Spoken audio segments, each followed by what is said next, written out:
This man, Ray Crone, was known throughout Arizona as the Snaggle-Tooth Killer.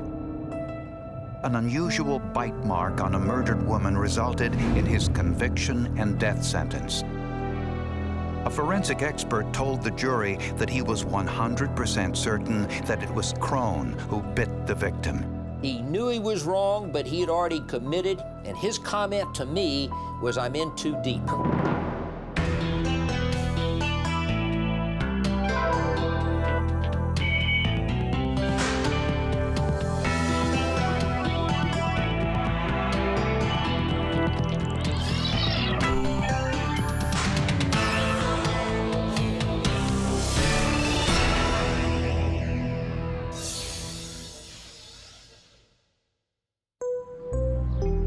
The CBS Lounge is one of many neighborhood bars in downtown Phoenix, Arizona.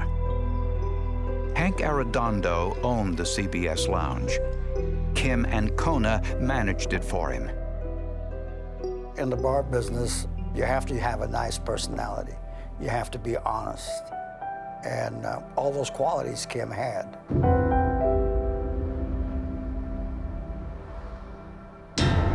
On December 29, 1991, Kim closed the bar at the usual time, shortly after 1 a.m.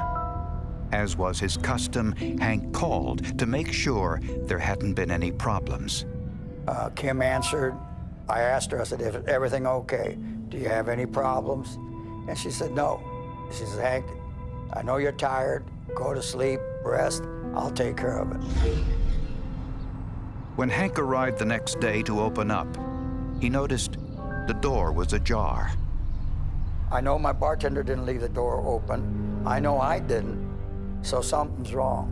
He first checked the safe, but none of the bar's money was missing. He went to the kitchen. No one was there. Then he checked the men's room. I can close my eyes and still see that scene. I saw her laying in the bathroom, her eyes fixed, dead. I can still remember that to this day. I probably will the rest of my life. But the girl was beautiful, even in death.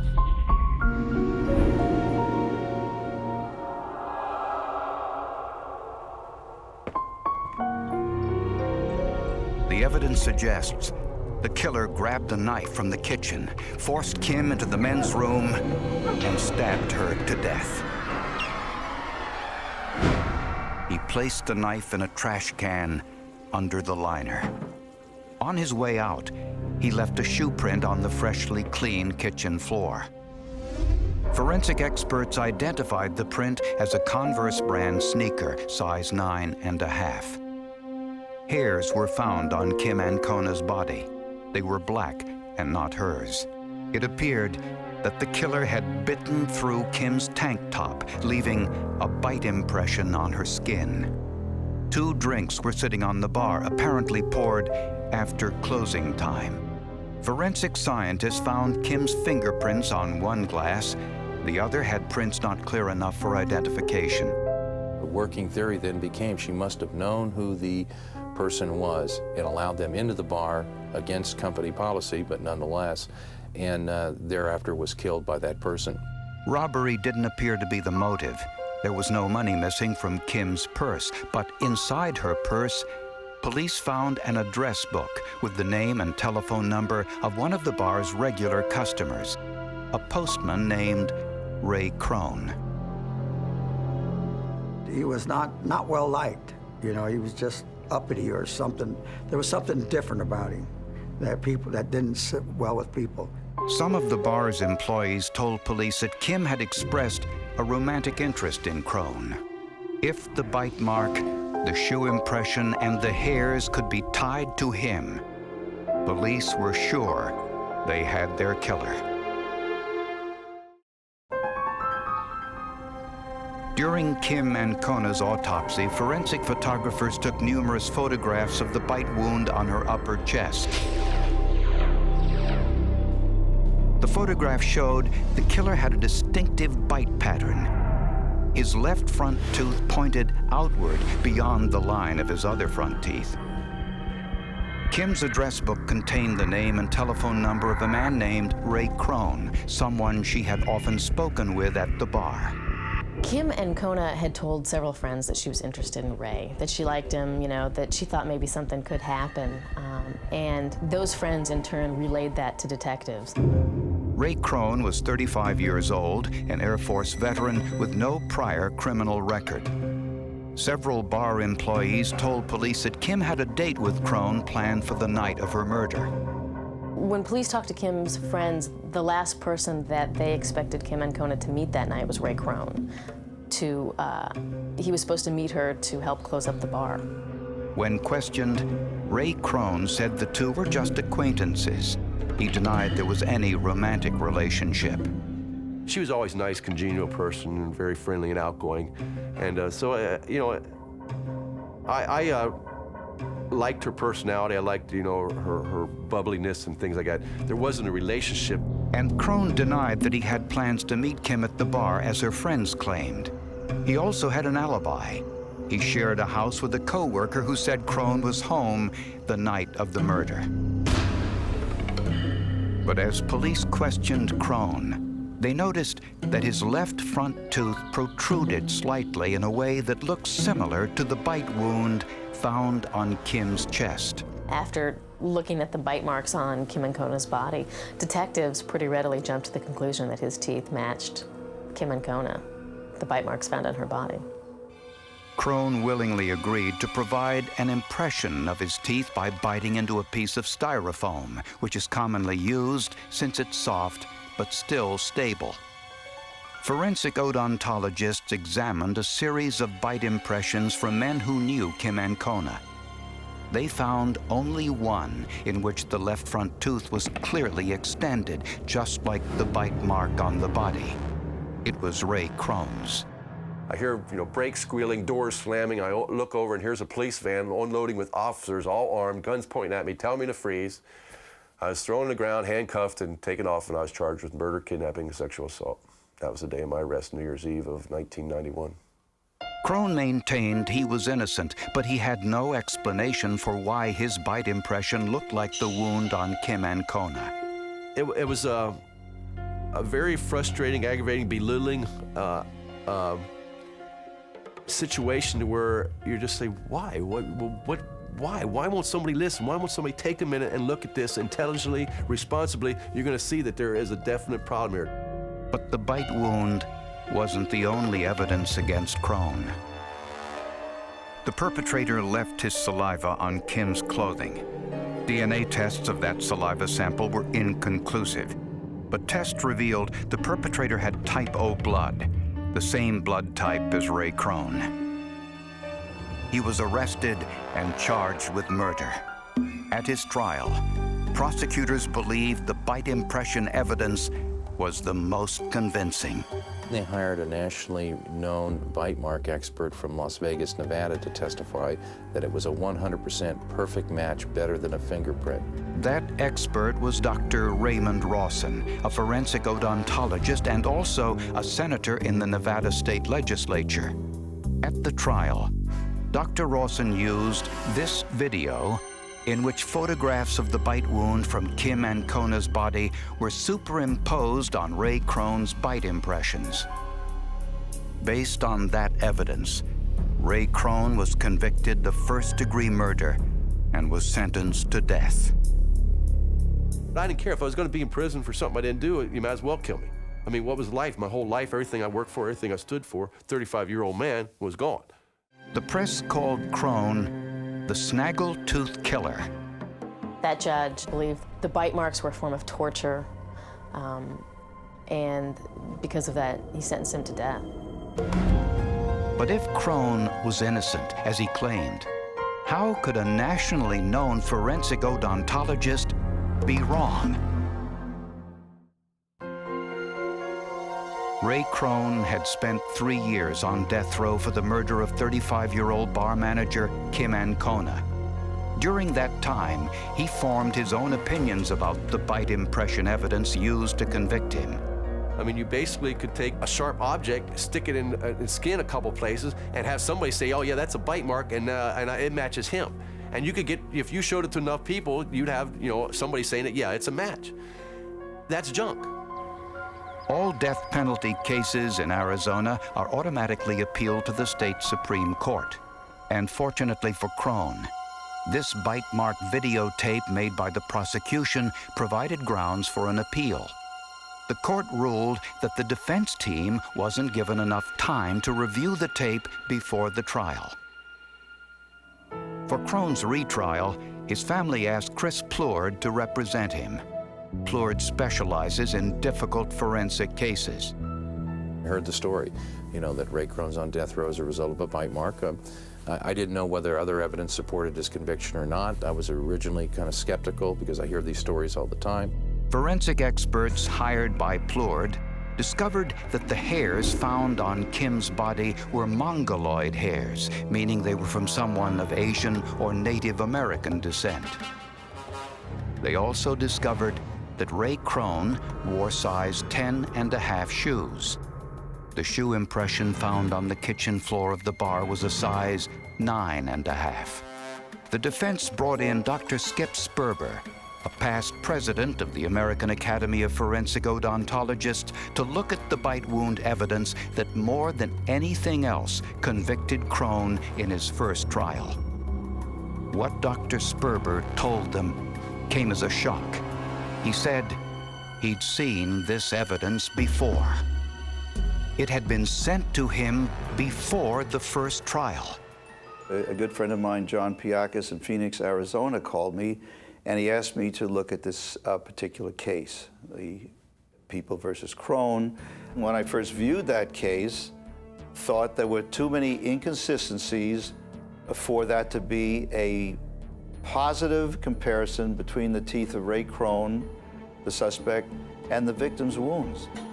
Dr. Sperber told his colleague working for the Arizona prosecutors that this evidence was exceptionally weak. We say on a range of 1 to 10, with 10 being very good, I would have rated this around 3 or 4, on the low side. Here is a bite mark considered on the high end of the scale, a 9 or a 10. All of the teeth have made clear marks, and the relationships between the teeth can easily be seen. The bite wound on Kim Ancona had very few distinct markings.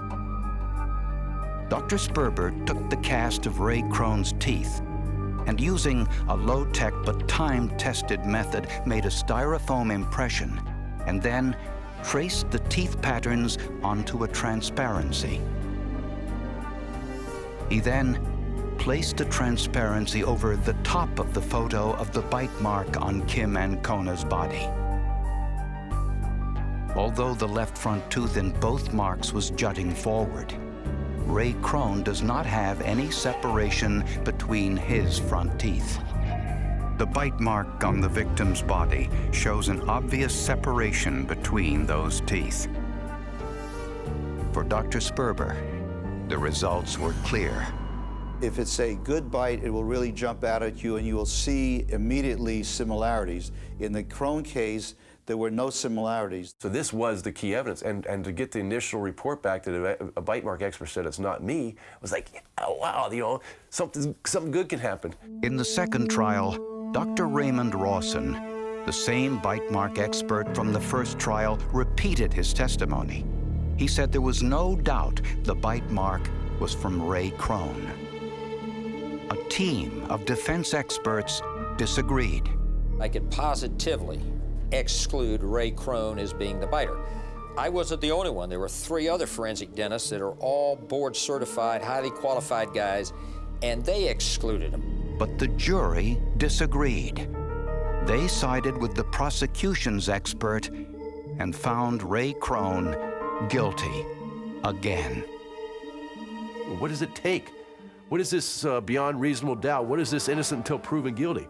It don't exist in the justice system. The one that I've seen, it did not exist for me. We knew that there was another person in that bathroom at the time of death. There were unknown fingerprints that came back to somebody. There was a person who had shoes that were inconsistent with the defendant. The hairs were inconsistent with the defendant. You know, the FBI forensic people testified that these hairs were not Mr. Krone's, they were not the victim's. To me, logic and common sense told me it wasn't Mr. Crone that committed this crime, and the jury found the opposite result. When I heard the verdict in the second trial, I really couldn't believe it. It was total disbelief. It was an absolute dog and pony show, the likes of which I've never seen before. Ray Crone tried to reconcile himself to a life behind bars. But then, he got help from an unlikely source, the very system he had grown to despise.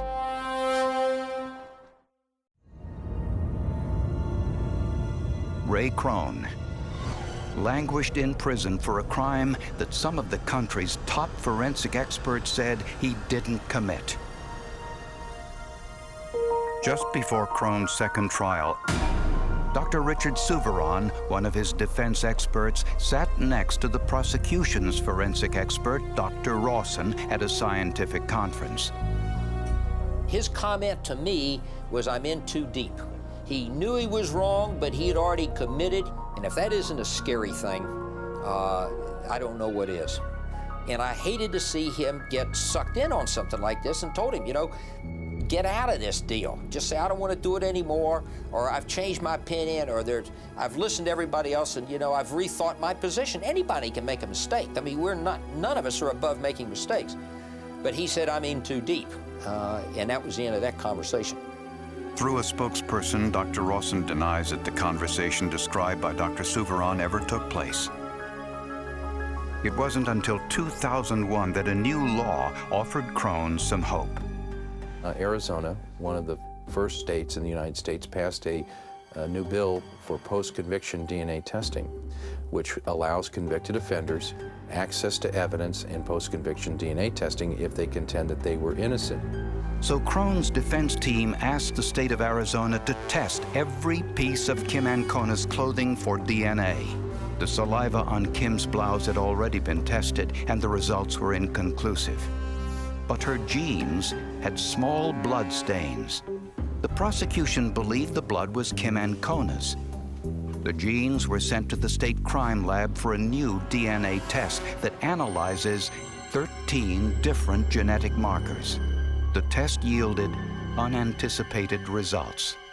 The blood on the jeans wasn't Kim Ancona's, and it wasn't Ray Crone's. But whose was it? To find out, forensic scientists entered this new DNA evidence into a national DNA database with genetic profiles of more than 1 million convicts from across the country. Profile after profile was checked and cross-referenced, and the database came up with a match to this man, a 35-year-old Native American, Kenneth Phillips, who was currently in prison for child molestation. At the time of Kim Ancona's murder, Kenneth Phillips lived just 600 yards away from the CBS lounge. He lived right behind the bar, and his nationality was an American Indian, which was consistent with some of the other DNA results we had and the hairs that was found at the scene of the crime. When interviewed by police, Phillips made a startling admission. He said on the morning after Kim's murder, he woke from an alcoholic blackout to find his hands covered with blood. Then he saw news of the murder on TV.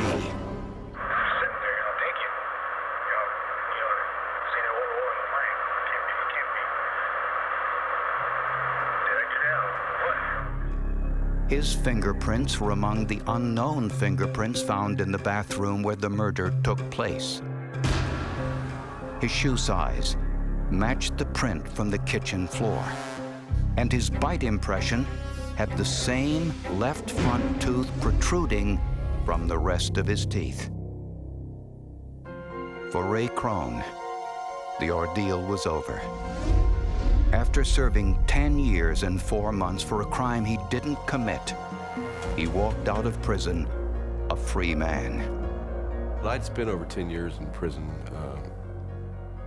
I will never forget that day I got out. In fact, I commemorated it, so I won't ever forget it.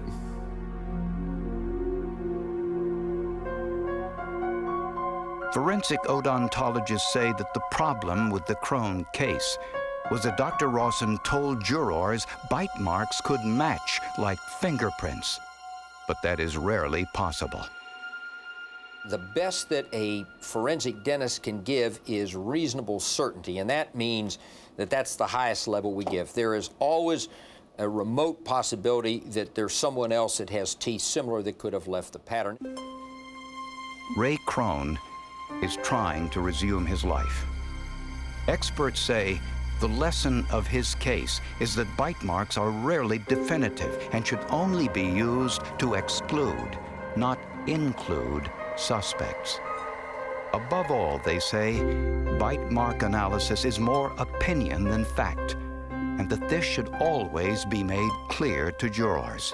What was allowed in Mr. Crone's case was bad science, scientific explanations given by people who were unscientific in their methods. Interpretation of a bite mark is what convicted me.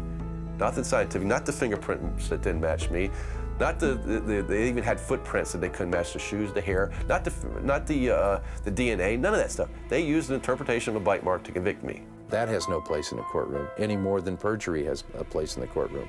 We shouldn't allow witnesses that lie, no matter what they say, whether it's regarding a scientific issue or any other issue. And in this case, it was clear that some of the scientific experts were actually misrepresenting their data and the scientific validity of what they were talking about.